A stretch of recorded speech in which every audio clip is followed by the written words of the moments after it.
Yeah. Today I'll talk, inshallah, about disorders of consciousness. But I will start with a few cases from different causes which can cause a deterioration in the level of consciousness. This is case number one. And by the way, all these cases are real cases I have seen before, and I reported them. I was called one day to see in casualty a man in his early 40s, unconscious, accompanied by two policemen. They said we found him collapsed in the wood. His face was swollen, his pulse was weak and slow, blood pressure very low. What's the diagnosis? Let me tell you how the history and the hints in the history are very important in a case like this. As I said, this is a real case which I have seen in England. The patient was brought by two policemen. They found him collapsed in the wood غابة بالغابة. So what is the possibility? A man in his early 40s, he's healthy, he was probably doing exercise or just passing by in the wood, and then all of a sudden he collapsed. His face was swollen, the pulse was very weak and slow, blood pressure very low. What's the diagnosis? The diagnosis here is insect bite. Okay, this is the commonest under these circumstances, okay, and probably not only in England but worldwide, the yellow jacket, the insect which is called yellow jacket, هذا الزنبور الأصفر. This is it has the highest mortality for human beings. Okay. So, and what's a just allergy here? The swollen face, and the pulse was very slow. Actually, in 90% of these cases, the pulse is usually rapid, but in 10%, they run a bradycardia. And of course, when they run a bradycardia, probably it indicates that the case is more serious, and probably the patient is about to die. The blood pressure was very low. So this is the diagnosis. This is anaphylaxis. Anaphylactic shock. If you remember your immunity, is an allergy. Is type 1 allergy mediated by the mast cells. Okay. What's the treatment? The treatment for this patient should be adrenaline. Okay. And how to give adrenaline? We can give adrenaline subcutaneous, we can give it intramuscular, and we can give it intravenous. These are the three circulations in a human body. The slowest of all is the subcutaneous, next to is the intramuscular, and the quickest, of course, intravenous. Of course, adrenaline sometimes can be given intracardiac as well. But for this patient, I choose the intramuscular. It is safe and it is quicker than the subcutaneous. Only about 30 seconds or a minute, and he waked up. Okay, so please don't miss this. This is an important case. Very often you see the patient which is allergic in this way is called atopic patient.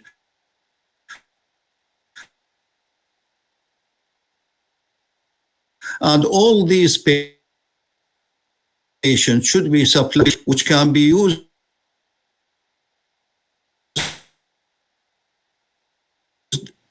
urgently within minutes. They can. I usually give these patients instructions written in the instructions. This is your patient. You see him itching, give him antihistamine. If there is wheezes in the chest, give pressure is low.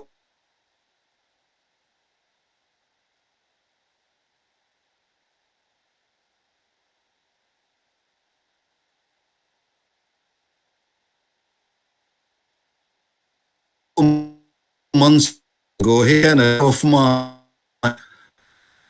called me, and he said to me, phone, he called me, he said, I can't find my way home. I said, okay, where about are you? And he just showed a shop in front of him, and he gave me the name of the shop, and I went to him with my son, and we brought him to our house. In actual fact, the patient is diabetic, and he's on oral hypoglycemics. He spent all that day doing some work without having a meal. So the diagnosis here is hypoglycemia. Okay, we once he had a meal, and I remember that he ate quite a big amount, and immediately he recovered and he could find his way. In his car there is GPS which can direct him, but because he was so confused, he was telling me over the phone that there is something wrong with the GPS, because I go east and the GPS is telling me that this is west. In actual fact, the GPS was right and he was wrong. Next slide, please. So hypoglycemia, please remember this. Next slide, please. This is, again, I remember this case very well. I saw this man, he was 27 years old, and I was called quickly to see him in casualty, and he was unconscious but arousable. If you shout at him, he wakes up, he opens his eyes, and then he goes back to sleep. And when he goes back to sleep, he stops breathing. Okay? When I examined him, he has this pupil. The pupil is constricted, pinpoint pupil on both sides. Okay? This is heroin toxicity. Next slide, please.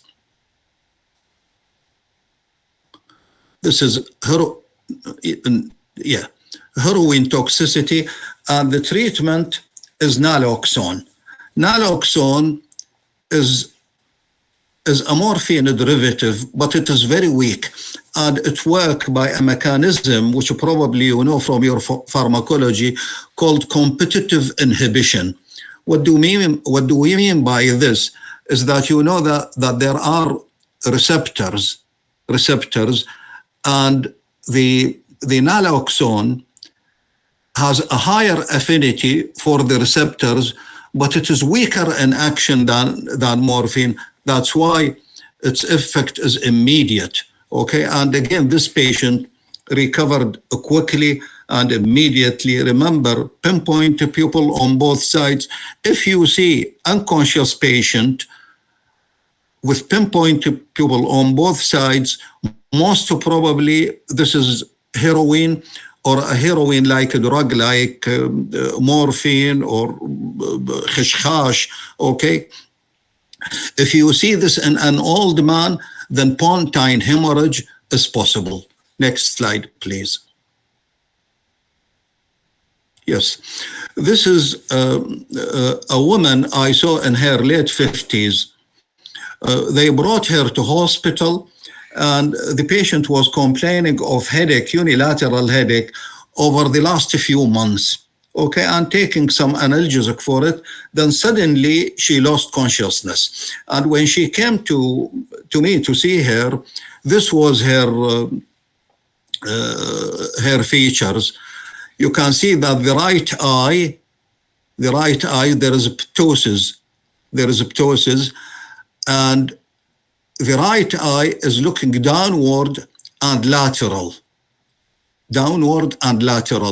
And you can see the other abnormal physical sign is that there is a light shining in the right eye, and the pupil is still dilated on that side, while the pupil on the other side is constricted. Okay, here you have to remember the anatomy. The anatomy of the light reflex is the afferent and efferent, just like any other reflex. The afferent is the optic, the second cranial nerve, and the efferent is the third cranial nerve. Okay, so when you shine the light in the eye because the afferent, which is the optic nerve, is intact, and the innervation here with the sensory is bilateral, while with the motor is unilateral. So the other eye will constrict while the same eye will remain dilated. Okay. The other thing to remember here in this patient that the third cranial nerve innervate all muscles of the eye. There are 6 muscles which moves the eye except 2.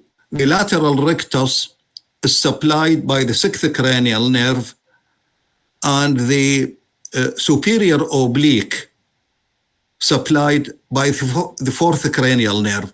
The superior oblique pulls the eye downward and medially. The lateral rectus pull the eye lateral. So in a third nerve palsy, only these muscles are in action. One is pulling downward and the other one is pulling lateral. That's why you can see here that the patient is looking downward and lateral. Downward and lateral. Okay, this is the third nerve palsy. If you look at the red arrow, the upper one, this is a CT angio showing aneurysm. Okay, and the red arrow below is a demonstration of it. And I will show you whereabout is this aneurysm. Go to the other slide, please. Yes, here. Okay, on the right-hand side, the white arrow is showing the aneurysm. And this aneurysm is on the circle of Wills. Okay, it's the circle of Wills. If you look on the left side, the posterior communicating artery is just over the third cranial nerve, and the posterior communicating artery is a common aneurysm place. Okay, aneurysm often occurs at this site. Here, I want to tell you something about the anatomy of the third cranial nerve because it's very, very important. The third cranial nerve, just imagine that this is the third cranial nerve. It arises from the pons, okay? And then on its way, the parasympathetic fibers come and it ensheaths, تغلف the third cranial nerve. So in actual fact, the parasympathetic fibers are not part of the third cranial nerve, but they ensheath the third cranial nerve. So any compressing lesion on the third cranial nerve, the first to be affected are the parasympathetic fibers. But if the third cranial nerve is affected by a vascular ischemia, like in diabetes, and this is very common in diabetes, then the muscles of the eye, which moves the eye, will be affected, while the pupil, which is innervated by the parasympathetic, will not be affected. Okay, and I'll show you a slide of this. The parasympathetic fibers, please remember this. This is an important anatomy. The parasympathetic fibers of the cranial nerve innervates the muscle which elevates the upper eyelid, called elevator palpebrae superioris. 2/3 of this muscle is innervated by the parasympathetic, and 1/3 is innervated by the sympathetic. The sympathetic again arises from the pons, and it goes down from the skull to C1, the first cervical segment, and it ascends up again into the skull, and it innervates the eye. It innervates the eye, the pupil, and the elevator palpebrae superioris. 1/3 of the elevator palpebrae superioris is supplied by the sympathetic, and the other 2/3 supplied by the parasympathetic. The sympathetic usually dilates the eye, and the parasympathetic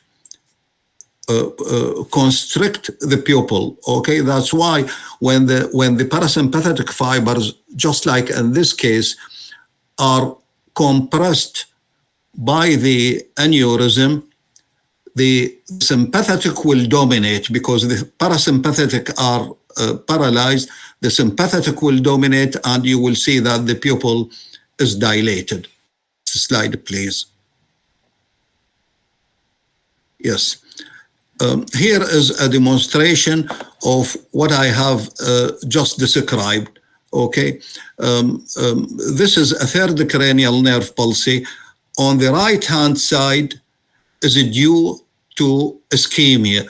On the left-hand side is due to compression by an aneurysm. That's why the pupil on the right is normal in size. The pupil on the left is dilated. Next slide, please. Now, let's go to this bit of anatomy regarding the area where the consciousness of a human is represented. Yes, this is very good. This is called the consciousness of a man, of a human being, is in the reticular activating system. The reticular activating system is a mesh or a network of cells in the midbrain and the brainstem, and they go up into the cerebral hemisphere. Muhammad, can you go back to the slide, please? Yes, here we are. Okay, so I believe this is very informative picture. So have a look at it. The reticular activating system, as I said earlier, is a mesh of cells in the midbrain and brainstem, and they give impulses, and they go to the higher centers, to the hemispheres. Okay, and they receive sensations from the eye. Okay, so if somebody all of a sudden see a very bright eye, he will be more alert. He will be alerted by this, and he receive auditory impulses. So if you shout at somebody near his ear, again this will alert him.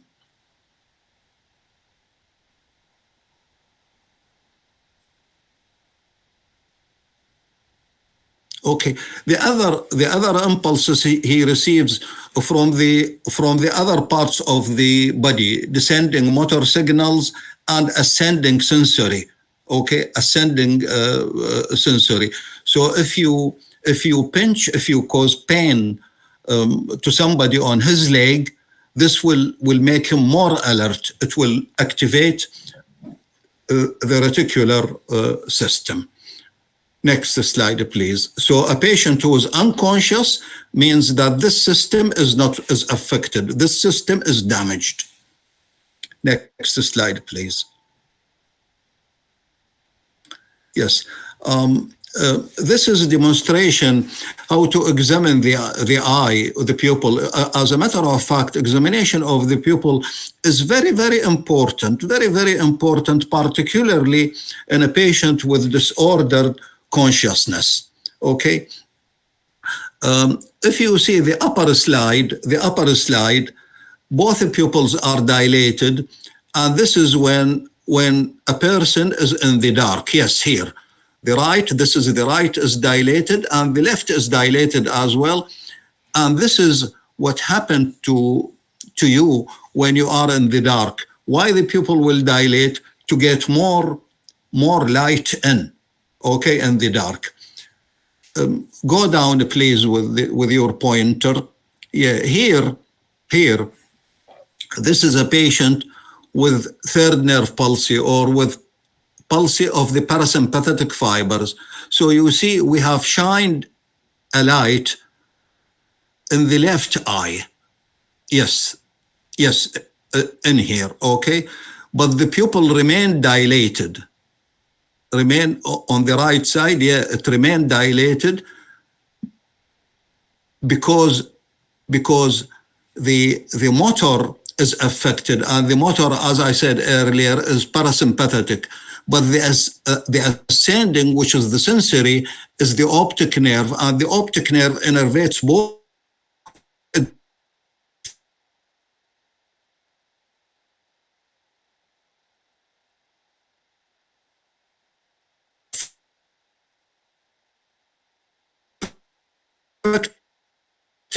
side.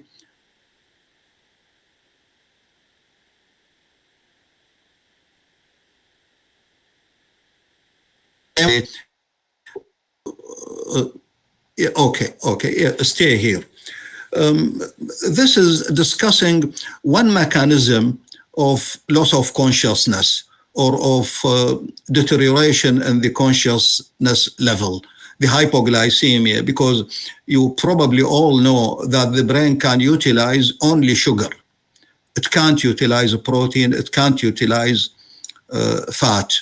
Okay, so when the blood sugar goes down, as you see in this patient, 2.2, okay, 2.2, this is in millimole, to change it to milligram, multiply it by 18. Okay, so this is severe hypoglycemia, and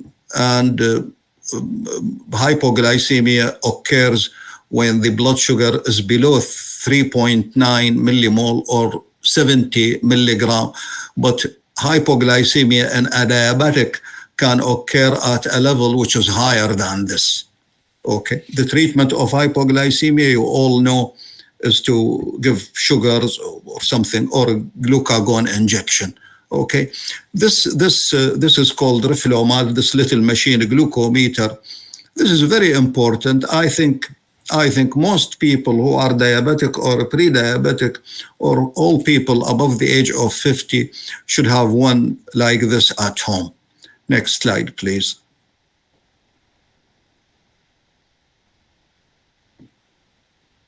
Yeah, these are terms which are used to describe a patient with disturbed consciousness. Okay, I use them, but not very often, because I want you to know about them. Okay, because I will tell you a better way of assessing a patient with deterioration in his consciousness. You can say that the patient is confused, the patient is lethargic, the patient is outbonded, the patient is stuporous, and the patient is comatose. Go to the next slide, please. This is the Glasgow Coma Scale.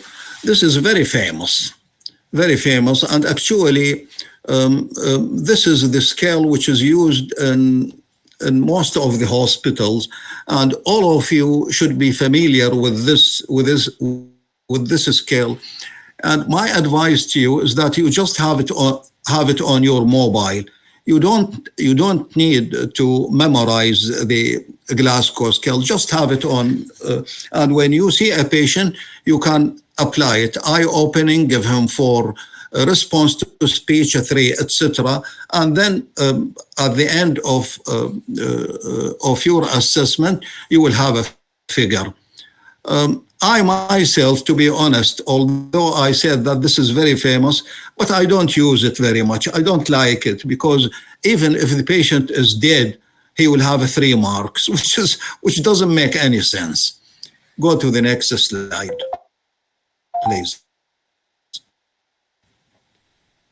This is the scale which I use. And it's called a descriptive scale. What does we mean by descriptive scale? It means that I describe what I see in the patient, and I write it in this way. Okay, here you can't go wrong, because if you put number, then probably number 3 for you is number 4 for another observant. Okay, but by doing this, you will never go wrong. And I found that this scale is very practical, very easy to remember, and very, very useful. Okay. And let us assume that we have a patient who's comatose in a very deep coma, and then he improves gradually with time. So when you see the patient, you can see the patient is unconscious and there are no reflexes. Okay, you examine the patient, he's unconscious, he's not responding. You shine a light in the eye, there is no reaction. The plantar response doesn't show anything. All reflexes are absent. This indicates a deep coma. Let's assume that the patient improved a little bit. Point number 2, the patient is unconscious, but there is a reflex, like the pupil. You shine a light in the pupil, and both pupils will get constricted. Okay, so this is a reaction, a reflex is there, or you do the plantar, or you do the knee reflex. But the most informative usually is the light reflex, shining a light in the eye. Okay, let's assume that the patient improved a little bit more. The patient is responding to a painful stimulus by inappropriate response. What does this mean? If you pinch the patient in his leg and you hurt him in his leg, he probably will squeeze his face like this, or he pull the other leg. This is, we call it inappropriate response to a painful stimulus. Let's assume that this patient improved a step forward. Now the patient is responding to a painful stimulus by appropriate response. And what is appropriate response is that if you pinch him in his leg, he pull the leg, or he push your hand with his hand. This is appropriate response for a painful stimulus, which indicates a better status of consciousness. A further status, the patient wakes up for a stimulus like shouting, but goes back to sleep quickly again. You shout to the patient like this, Haji, Haji.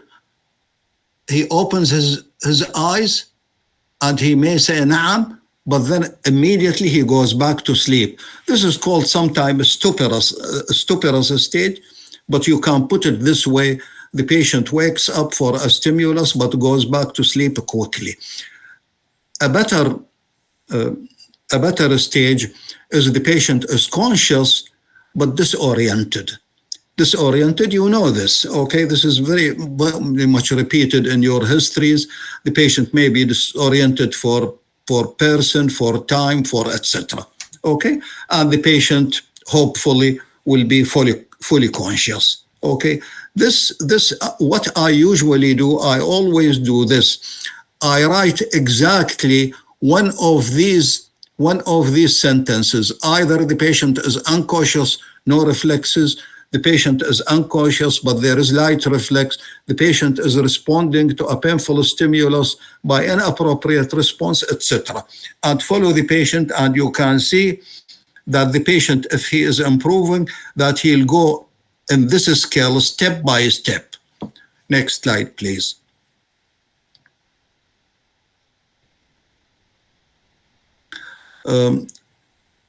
Stay here. You can see that actually I did say earlier that the eye is very important, and it's very informative in an unconscious patient. Okay. On your right hand side, you can see that the eye is dilated, and this may indicate an overdose with any drug which has atropine-like action, like the antidepressants, most of the tryptizol, for example, okay, or overdose with them, or with the amphetamines, methamphetamines, cocaine, or crack, etc. Okay. In the middle one, this is typical of marijuana, cocaine, or crack. Okay. The other one on the left hand side is the heroin, morphine, oxycodone, etc. Just like the patient I have shown you earlier. That patient was um, uh, was um, was on addicted to heroin, as a matter of fact. Yes. So please remember that you should always have a torchlight in your pocket, and you shine the light. You come from the side of the eye, not from the front, from the side of the eye, and you shine the light. You observe the eye you are shining the light in it, and you observe the other eye as well. And then you go to the other side and do the same. Next slide, please.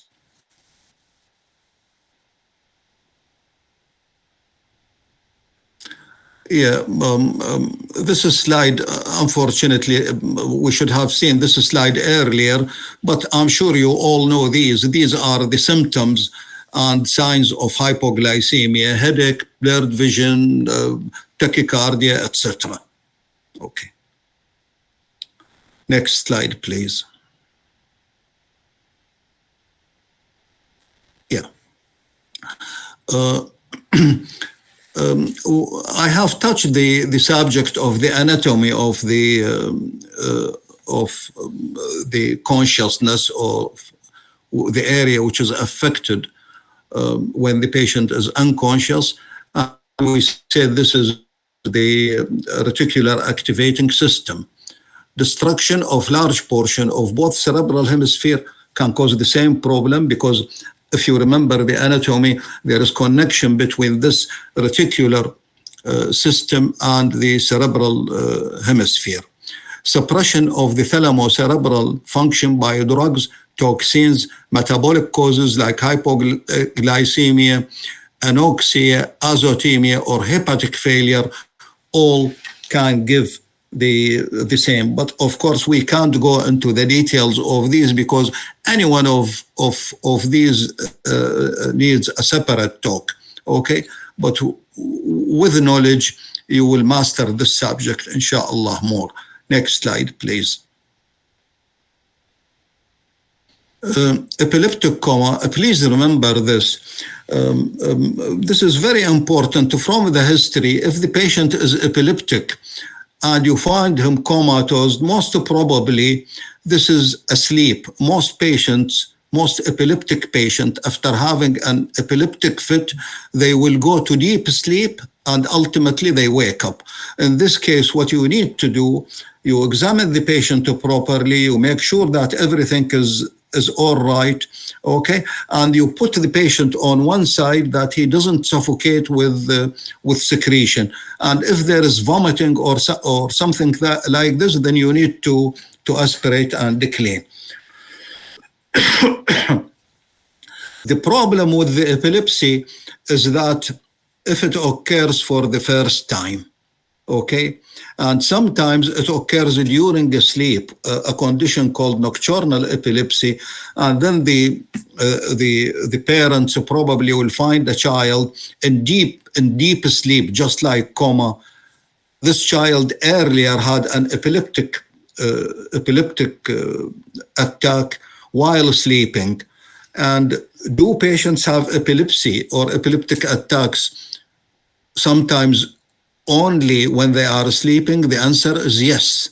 The answer is yes. Okay. This is a variety of epilepsy. Next slide, please. Yes. Pharmacologic coma. This is obvious. Okay. The commonest, in my experience, the commonest drug which causes loss of consciousness is, of course, alcohol, al-khamr.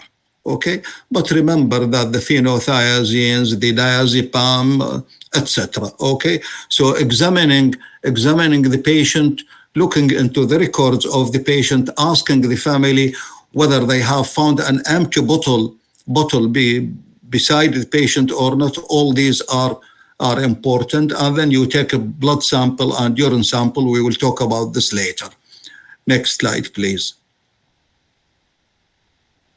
How do you approach the patient? Yes, the approach to the patient, whenever this question is put to you, start with the history, physical examination, and then investigations. Okay, and we have touched the subject of history, the background, the past medical history of the patient. What was he doing recently? When was he seen awake the last time, etc. Okay. Examine him, pay a special attention to the vital signs because this is important. Make sure that the pulse, the blood pressure are good. The patient is breathing normally. Put an oximeter, particularly in heroin and heroin-like drugs, or morphine and morphine-like drugs toxicity. Okay, next slide, please. Yes, any history of a trauma, cardiac arrest. Cardiac arrest can, if prolonged, of course, can be followed by coma and sometimes by permanent brain damage if the patient recovers. Okay. Yeah, confusion. We have talking about all this, but just look quickly. Yeah, chronic liver disease important, chronic kidney disease, chronic lung disease, chronic heart disease. All these are important in a patient with disturbed consciousness. Okay, next slide, please. Examination. Yes, I will just here say something about the temperature. Meningitis and encephalitis are common for loss of consciousness, particularly in children. Okay, so please check the temperature in the appropriate way. Okay, and after checking the temperature, look for the signs, neck rigidity for meningitis. Okay, and if necessary, do the required investigation, which is usually lumbar puncture. Okay. If the patient is febrile, and he is confused or drowsy, then the commonest febrile conditions which are associated with drowsiness are typhoid fever and meningitis. Not every febrile condition causes confusion. For example, a patient with Kala-Azar can cause a very high fever. You may find him running, playing in the street with his friends, and his temperature is 39. But a child with typhoid fever with a temperature of 38.5, he is very confused and drowsy. Okay, and second to it is meningitis. The commonest febrile condition causes drowsiness in Europe and America is meningitis, and the commonest in the Middle East is typhoid fever and heat stroke. Heat stroke, particularly July and August time. Next slide, please.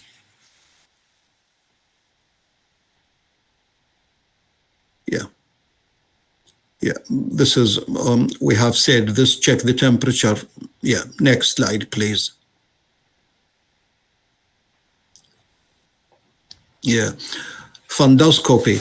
Fundoscopic examination, unfortunately, recently I have seen that this is an area of ignorance for most medical students, not only for medical students, but believe me, even for some specialists in medicine. Okay, please remember that the fundoscope is a very useful instrument. Okay, you have to master the technique of fundoscopy, and after mastering the technique of fundoscopy, you will diagnose many cases. And believe me, I remember once I was in Ramadi and I saw a patient, an old man in my clinic, and his son said he just been drowsy the last few days, and really he walked out in the clinic supported and he was drowsy. I looked into his eyes by the fundoscope, and in one eye there was papilledema and the other one was normal. Saad al-Witri, Allah yatawwal umrah, operated on him and he removed a brain tumor. Next slide, please. The pupillary right response, I have already been through the subject. Next slide, please. Yeah. Respiratory pattern, this is very important. You probably remember the patient I told you about, the heroin poisoning. That one was, once he goes to sleep, he stops breathing. And when we wake him up, he starts breathing again. Okay, this is very typical of heroin. And then you give him the naloxone and immediately he recovers, or after a very short period of time. Chinese talk respiration is another pattern, or just gasping for air. All are these important patterns. Next slide, please. They don't forget the breathing of diabetic ketoacidosis as well. The patient is, go to next slide, please. Yes, what labs do I need to do if you suspect poisoning and if the patient is unconscious?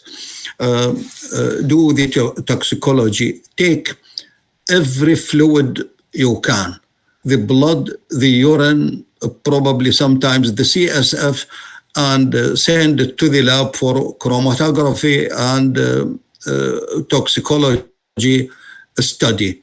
And this is particularly true if you find some tablets or if the patient is suffering from depression or schizophrenia or anxiety. These patients are more prone for suicide. Yeah.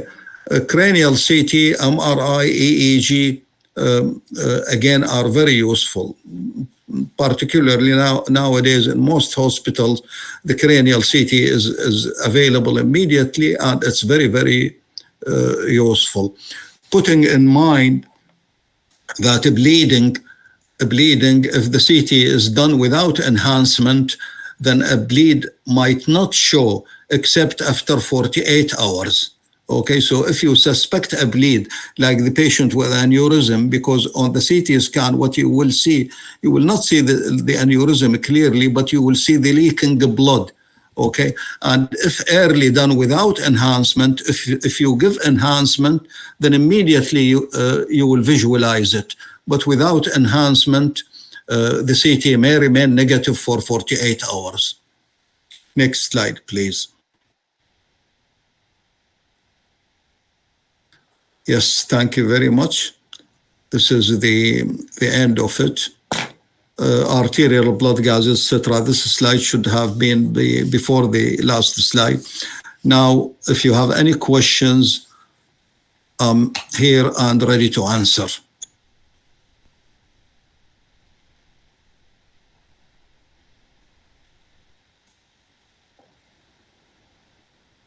Doctor, how heroin can do constriction and dilated pupils in this slide?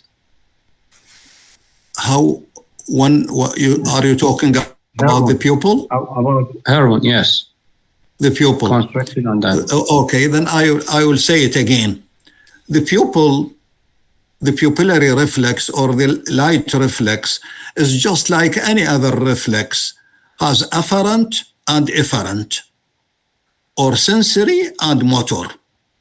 Okay, the sensory of the light reflex is the optic nerve. So if you shine a light in one eye, like in one eye, and the optic nerve is intact on that side, then a normal response will be constriction on both sides. Okay, because it will give impulse to both oculomotor nerve or both parasympathetics with the oculomotor nerve, which is the what shall I call it? The motor part of the reflex. Okay, if you shine the light in one eye,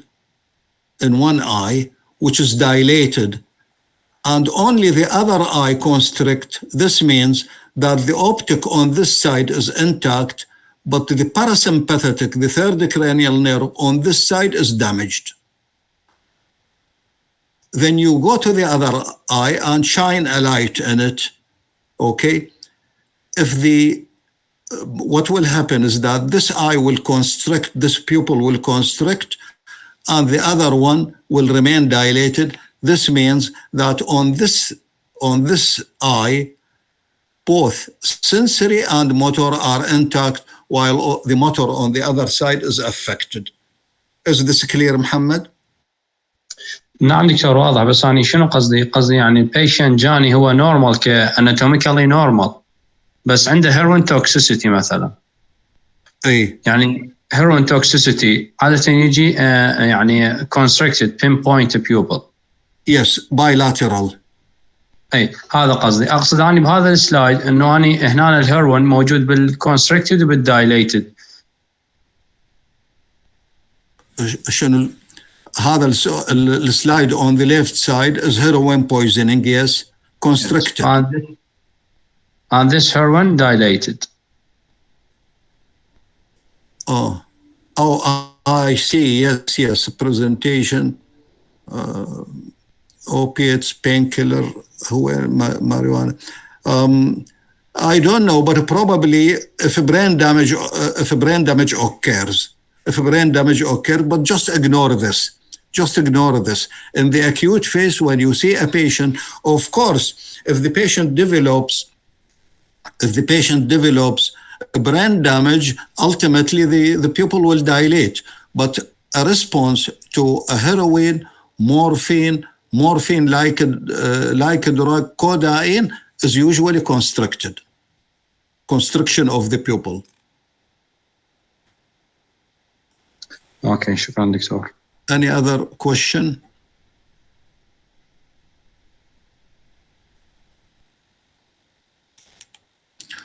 Okay. If there are no more questions, thank you very